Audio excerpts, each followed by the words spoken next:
Radio Iran. Radio Iran. این برنامه را مورگیج بانکرز به مدیریت شهرام الیاس زاده به شما تقدیم می کند. مورگیج بانکرز با مدیریت شهرام الیاس زاده با سابقه ترین بانکر ایرانی آمریکایی در خدمت جامعه ایرانی آمریکاست.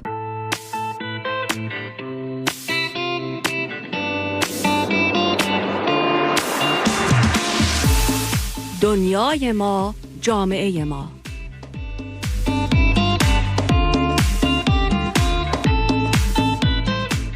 Our world, our community with Debbie Amini. سلام و روز بخیر خدمت همگی شما شنوندگان عزیز رادیو ایران. دبی امینی هستم و در این ساعت در برنامه دیگری از دنیای ما جامعه ما با همکاری کارگردان فنی خوبمون خانم زهره نگهبان در خدمت میهمان عزیز جیمز برادلی هستیم. ایشان بران هستند که کرسی کانگرسمن رو در دیستریکت 33 که در حال حاضر توسط تد لو نظارت میشه از آن خود بکنن و من امیدوارم که در مصاحبه‌ای که امروز با ایشون خواهم داشت تا جایی که امکان داره شما رو با نقطه نظرها و اهدافشون آشنا کنم. دیستریکت 33 مناطق ایرانی نشین بسیاری رو در بر میگیره که من بعد از معرفی ایشون اسامی شهرها و مناطق این دیستریکت رو خدمتتون عرض خواهم کرد. سوالاتی که من برای مصاحبه امروز در نظر گرفتم شامل مسائل مالیات، هوملسنس، مهاجرت، تکنولوژی پیشرفته و اثر اون بر روی دنیای بازار امروز و مسائلی که رای دهندگان در سال جاری با اون روبرو هستند خواهد بود. اگر سوال دیگه‌ای دارید که دوست دارید با میهمان امروز مطرح کنید، با استودیو با شماره 323 512 7264 تماس بگیرید و سوالات خودتون رو با این عزیز مطرح کنید. همچنین عزیزانی که مایل هستند پخش زنده این برنامه را از طریق یوتیوب دنبال کنند، ازشون دعوت میکنم که از طریق KIRN رادیو ایران 670 AM لایو استریم به ما ملحق بشند. و اما James Bradley is running to be the next congressman representing the 33rd District of California. He has served in the United States Coast Guard and trained in multi-departmental defense campaigns in coordination with the U.S. Navy and the U.S. Air Force. He also worked in the domestic and international public sector in senior executive management roles for technological and service entities within the healthcare and insurance field. Mr. Bradley, thank you so much for being with us today. Salam, and thank you very much for having me. It's great to have you. Thank you. عزیزان، اسامی شهرها و کامیونیتیزی که در دیستریکت 33 قرار دارن رو خدمتتون عرض میکنم.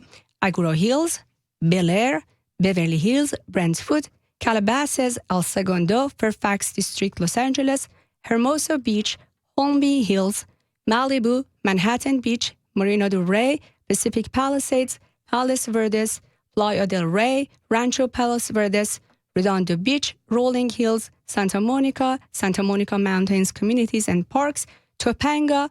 2 زیپ کد هست در شهر تورنس 90503 و 90505, University of California, Los Angeles Campus, Venice, and Westwood. This district, 33, has been represented by Congressman Ted Lieu since 2015. What made you interested in seeking this seat in 2020? Excellent question.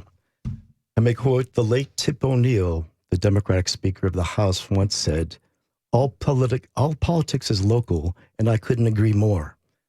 The 33rd District is currently occupied by Ted Lieu. A man has demonstrated he's more interested in global and national headline grabbing and then not doing the nuts and bolts of serving the constituents of our district. Ted Lieu has turned his back on us, and I promise I will never turn my back on the hardworking citizens in our district. That would be nice. If you visit our website, Radio Iran website, which is socalpersian.com, and I encourage our dear audience to go and visit our website. In the description of this show, our world, our community, you will see that one of the goals of this show is to promote friendship between people from multiple countries. And when I was browsing through your website, which is bradleycongress.com, I actually, if you don't mind, I'm going to spell your last name for people who are interested in visiting your website. Bradley, BRADLEY, Congress.com.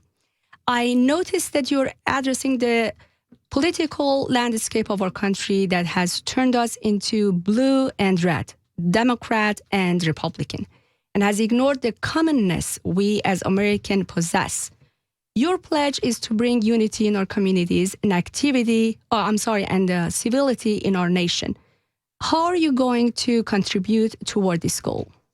Well, first we have to ask why there is the biggest divisions and who's behind them. And after careful review, I found that our current elected officials in California have played to those divisions to instill fears into our constituents, selling narratives that independents, Republicans, or any other party are anti-Semitic, racist, homophobic, and Nazis. Their motives are clear to me, that creating divisions, they continue to maintain power and control. And as their party dictates, whether it be Republican or Democrat. So with that, and that's at the cost of us taxpayers. I want to encourage everyone to start asking questions and also go to take away one task. Why do they want to divide us? And to answer one more, who is behind the money? With the money, you follow the money, you'll find the answer.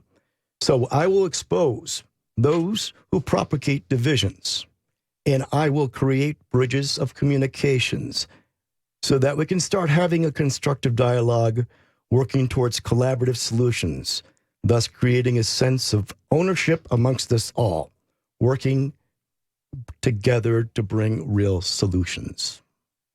That would be wonderful. I'm personally looking forward to that. I am as well. Let's move on to taxes problems these days. As you know, the taxes are at some of their highest rates here in California. What can you do as a member of the House in the area of taxation? Well, at the federal level, I have a lot I can do by looking at the federal tax laws that are imposed upon here the citizens within our district or in our state. That's where I can have the most effect. But we have to really dig deeper to find out what's behind the taxes here in California, which is ruled not from the federal government. It's run by Sacramento.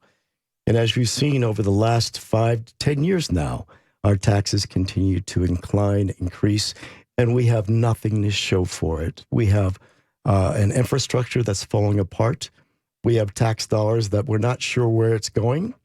So it's been dedicated to help homeless. Where did that money go? We have to ask those real tacit questions of our government, our officials. What are you doing with our money? Where is it going? It's not going where you say it was being appropriated to. So my goal is, one, expose crime and corruption. I can do it at the federal level, and I'm also encourage those that truly want to know what's behind the curtain, that's the expression we use, to really start looking deeply into the taxes that we have incurred over the time. That's the tax increase of gas. Now we have a proposed tax increase on our property, which is attacking the commercial property. So those are really the key issues, but at the state level, I don't have much control. At the federal level, I do. So if I'm understanding this correctly, you wouldn't be able to actually bring down the tax rate because this is something that the state decides, right? At the state level, no. So, yeah, but what it is in your power and you would be able to do is to make sure that these taxes are being spent at the right place. Correct. Okay. I'll have full transparency. And honestly, there's a website, to the California.gov website. It usually posts the budget, but it doesn't give you enough information on there to find out where those taxes are going. Usually all those special programs, the bills we vote on, go into the general fund, and they shift. It's kind of like the shell game. They call it shell game. They move those taxes from where it was designed for into the general fund to pay down the pensions we're at a deficit for the pensions, state pensions now. So that's where most of the money's going currently. Very good. I'm going to give a very short summary translation of what we have discussed so far. دوستان عزیز، آقای برادلی دوست دارن که یک یونیتی و اتحادی پیش بیاد بین مردم بدون در نظر گرفتن این که اونها یا ریپابلیکن هستن یا دموکرات و بر این عقیده هستن که دیویژن و تفرقه‌ای که بین افراد پیش میاد باعث میشه که نتونن روی موضوعاتی که مربوط میشه به پیشرفت جامعه و به نفع جامعه انجام میشه بشه روی اونها کانسنتریت کرد و متاسفانه ما رو از پیشرفت و بهبود مسائل مربوط دور نگه میداره و امیدوار هستن که بتونن این یونیتی و اتحاد رو به وجود بیارن. در ضمن صحبت میکنن که راجع به این که بتونن ریت مالیات رو پایین بیارن کاری نمیتونن بکنن به عنوان کانگرسمن، ولی در حد قدرت خودشون دوست دارن که یک ریپورت حاضر باشه، ترانسپرنسی باشه که مردم بتونن حداقل ببینن اون تکسی رو که پرداخت میکنن، مالیاتی رو که پرداخت میکنن داره کجا مصرف میشه و هزینه چه مسائلی میشه. Let's talk about homelessness. California has the highest homeless population in the country. What are your plans to address homelessness and decrease this number? And that's another great question. As you know, we've been plagued with the homeless crisis centered in Los Angeles County. So it's beyond the shadow of doubt the homeless crisis in District 33 is one of my biggest concerns. So we've been seeing this grow from 2018 to 2019. The homeless increased to 12% to over 60,000 homeless.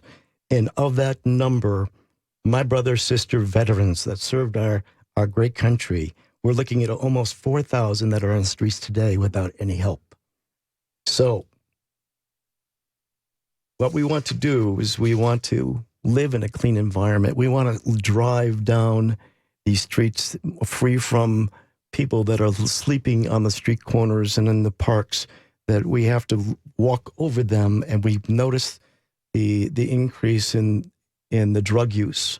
We've watched them do things that are just despicable in public, but to our children that are exposed to them defecating and doing very crazy things. So my mission, or I should say all of our mission, is to end homelessness. It's a very complicated task and requires a very comprehensive, tough love approach. I've spent the last 8 months on the streets digging into this issue, looking for answers. And I believe more than ever this time now is the time to make the change.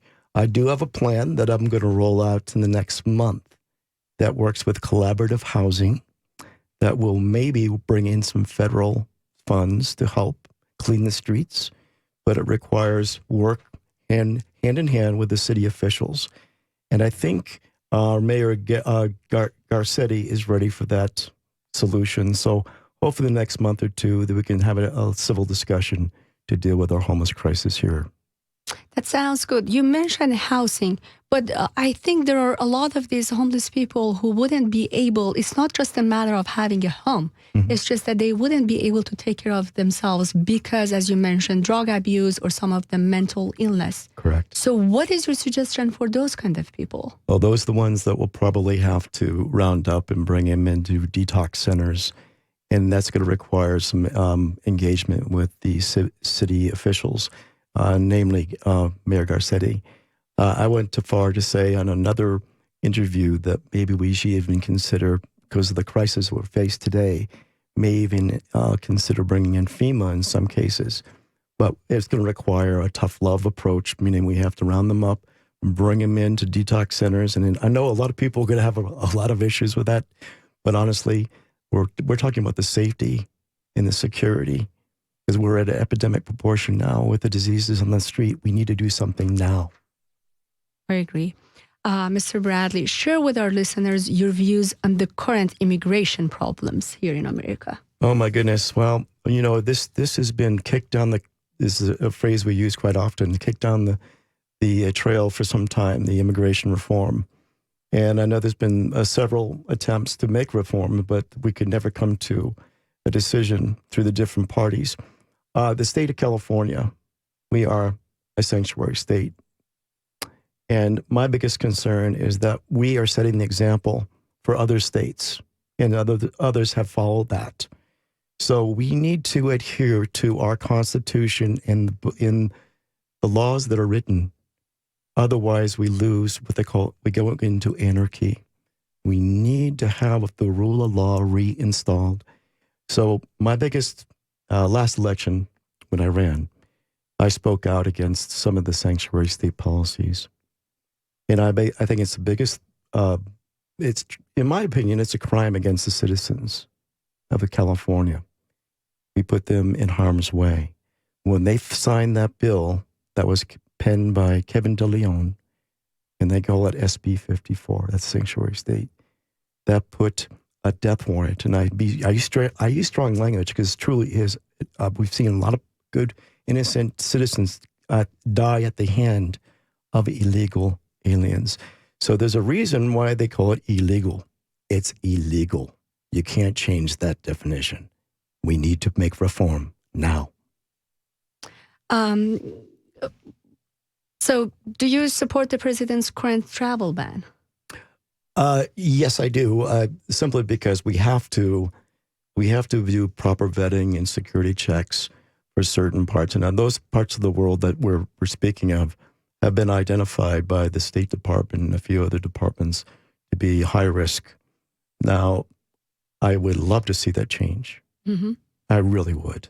Because right now we need to be more open to those that are seeking asylum to bring. Exactly. Yes. And there's a humanistic side of me. That's why I was in the Coast Guard, not the other militaries, because we save lives. I want to save lives too here, once I'm in office. Yes, hopefully we can definitely in the future don't have to worry about things like that. Do you believe there should be a pathway to citizenship? Well, we do have a current process, and I've been cautioned to use the term pathway, but there is a process. Like for you came in through the naturalization process. You waited in line. And I'll go back to our Donald Trump, our president, when we were dealing with the DACA issue. Back when that became a real critical issue, he said, well, I'll give them citizenship. And I said, wow, that's more than most, even Democrats will do, and Republicans for that matter. Mm-hmm. So I said, there is a pathway. We have to deal with the DACA issue. And more importantly, we do have to make some real reforms. And I do believe there's a lot of credibility into some of the suggested reforms. But once I'm in office, I can really dig deep into this. And then I'm going to go to our constituents. I never say me. It's about us here now. I'll go to the constituents and say, what do you feel? How do you feel about this? So you're going to see a different level of engagement with me in office, not someone that turns their back on the district. Very interesting. There are high-tech problems these days as well because they have an effect on the marketplace here in California. What are your views on that? Well, you're talking about the large IT firms, like exactly right. Well, they've become the superpower. They tend to lean a little bit, I think, a little too left in some of their political posturing, but they've become oligopolies themselves. They become the business, actually become, their own problem. I strongly believe that we need to encourage small business startups. In part, when I'm in office, you're going to see that. You're going to see bills. You're going to see incentives, some grants, some opportunity centers that are going to pop up throughout the district, encouraging entrepreneurship as well as small business owners. And with that comes tax breaks, grants.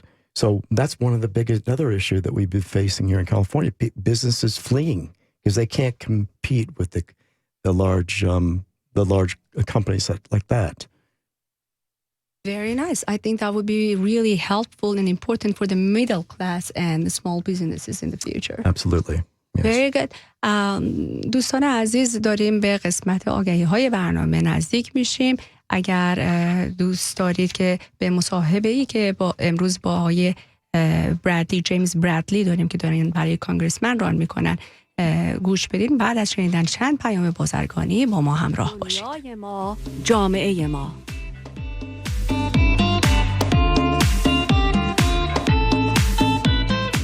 Our world, our community with Debbie Amini.